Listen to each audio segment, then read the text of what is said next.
गुरु मंत्र दिया जाएगा, जो कि गुरु दीक्षा लेने के बाद सभी को दिया जाता है, बरोबर? गुरु तो सभी बनाते हैं, लेकिन गुरु मंत्र सभी को नहीं मिलता।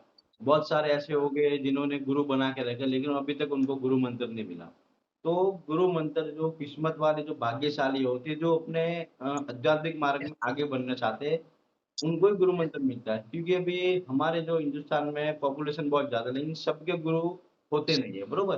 और किसी के होते तो उनको गुरु मंत्र नहीं मिलता, और जिसको गुरु मंत्र मिलता है वो बहुत भाग्यशाली होता है। गुरु मंत्र के द्वारा वो अपनी अगली यात्रा, वो अपने जीवन में जो भी तकलीफ आने वाली हो, जो भी दिक्कत परेशानी हो, गुरु मंत्र के द्वारा सब कुछ सॉल्व हो जाती है।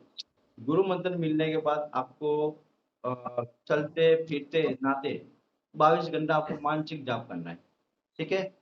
और 2 घंटा आपको आसन पे बैठ के जाप करना है रुद्राक्ष की माला से। और आपको जब 2 घंटे की आपकी बैठक हो जाए डेली, तो उसके बाद में आप कोई भी साधना कर सकते हो, या मैं और आपको एक रक्षा के मंत्र जो आपको मैंने दिए वो कीलन गौ से, उन मंत्रों को सारे सिद्ध करना है। उन मंत्रों को सिद्ध करने के बाद आप अपने और अपने परिवार की रक्षा कर सकते हो और जन कल्याण कर सकते हो, और साधना में जो आने वाली परेशानी है, जो शक्ति आपको कोई परेशान करे, तो उससे आप रक्षा कर सकते हो, ठीक है? आज आप मेरे से दीक्षित हो, आपको किसी भी शक्ति से डरने की ज़रूरत है नहीं।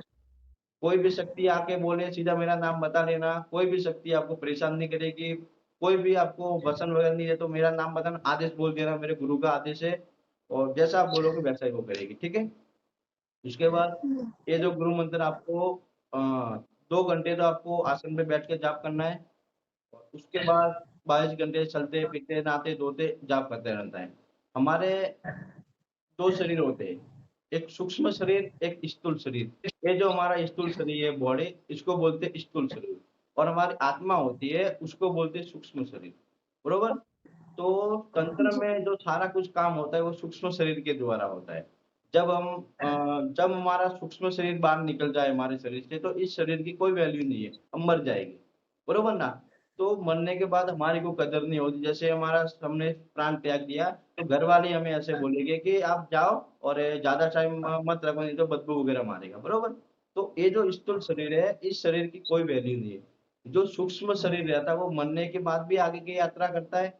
सूक्ष्म शरीर के द्वारा ही आप किसी शक्ति को देख सकते हैं, किसी शक्ति को पा सकते हैं, उन शक्ति को टच कर सकते हैं सूक्ष्म शरीर के द्वारा। जब तक आपका सूक्ष्म शरीर जागृत नहीं होगा, तब तक आप किसी को शक्ति को देख नहीं पाओगे, किसी को शक्ति को महसूस कर नहीं पाओगे, किसी भी देवी-देवता के मंदिर में जाओगे, उनकी ऊर्जा को आप महसूस कर नहीं पाओगे। तो सबसे पहले सूक्ष्म शरीर को जागृत करने के लिए एक ही है गुरु मंत्र। गुरु मंत्र का मानसिक जाप किया जाता है। जब गुरु मंत्र का जब मानसिक जाप करोगे, तो आपका जो सूक्ष्म शरीर है वो एक्टिव हो जाएगा। जब सूक्ष्म शरीर एक्टिव हो जाएगा, जब आप कहीं भी मंदिर में जाओगे, कहीं भी साधना करोगे, तो आपको तुरंत अनुभव होना चालू हो जाएगा। ठीक है? गुरु मंत्र के द्वारा हम बहुत सारे काम कर सकते हो। अगर आपका कोई दुश्मन आपको परेशान कर रहा है, तो दक्षिण दिशा में बैठ के संकल्प लेके उसको जाप कर सकते हो कि गुरु, ये मेरा दुश्मन है परेशान, इसके लिए जाप कर रहा है, तो उसका वो हो जाए, तो तुरंत हो जाता है। ठीक है? अगर आपको साधना में सफलता के लिए गुरु मंत्र जाप करना है, तो उत्तर दिशा की तरफ मुँह करके आप बैठ सकते हो और संकल्प लेके मैं साधना कर रही, साधना में मुझे सफलता मिले, तो गुरु मंत्र का जाप कर रहा हूँ, मुझे सफलता मिल जाए। तो इसके लिए भी आप गुरु मंत्र का जाप कर सकते हो। तो ऐसे सारी दिशा है, सब दिशा का महत्व होता है। तो और अपने जो धन प्राप्ति के लिए है, तो आप पश्चिम दिशा में बैठ सकते हो। अगर आपकी धन की कोई प्रॉब्लम है, तो पश्चिम दिशा में आपको बैठना है और संकल्प लेना है कि ये मैं गुरु मंत्र के जाप धन प्राप्ति के लिए कर रहा हूँ। तो ऐसा करोगे तो आपको जो धन के मार्ग भी खुल जाएँगे। मतलब कहने का मतलब जो सारे 10 जो दिशा है, उन दिशा का महत्व है। अलग-अलग दिशा में बैठोगे तो अलग-अलग दिशा गुरु मंत्र के आपको लाभ प्राप्त होंगे। ठीक है? और गुरु मंत्र आपको आज दे दिया जाएगा अभी। गुरु मंत्र का आपको रुद्राक्ष की माला से जाप करना है। ठीक है? आपके इष्ट कौन है? कृष्ण जी। ठीक है, और कुल देवी माता? उत्तरायण चंडी। ठीक है।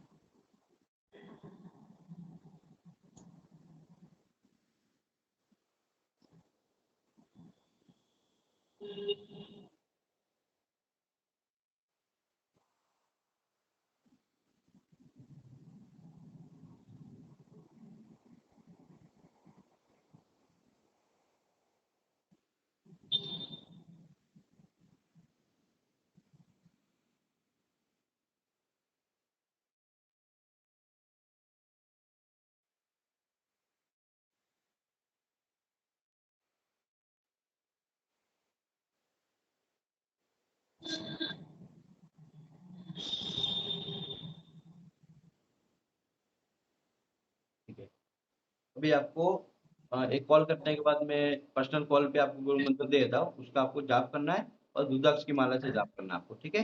अगर रुद्राक्ष की माला आपके पास नहीं हो तो मार्केट से ला सकते हो, अच्छी सी ओरिजिनल देख के उसको प्राण प्रतिष्ठित करना है, उसके बाद उससे जाप कर सकते हो। और पंचोपचार पूजन करना आपको सीखना है। जी।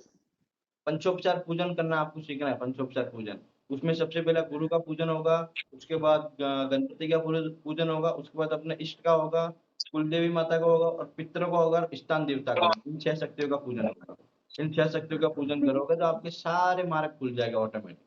ठीक है? आपको किसी भी तरह की कोई भी समस्या नहीं आएगी और साधना में जल्दी आपको सफलता मिलेगी। ठीक है? अभी पानी का गिलास रखो हाथ में और आसन तो आपके पास बैठे ही हो। मैं आपको पर्सनल कॉल करता हूँ, उसके द्वारा आपको मंत्र दे देता हूँ, ठीक है? आदेश। गुरुजी, और बोलो।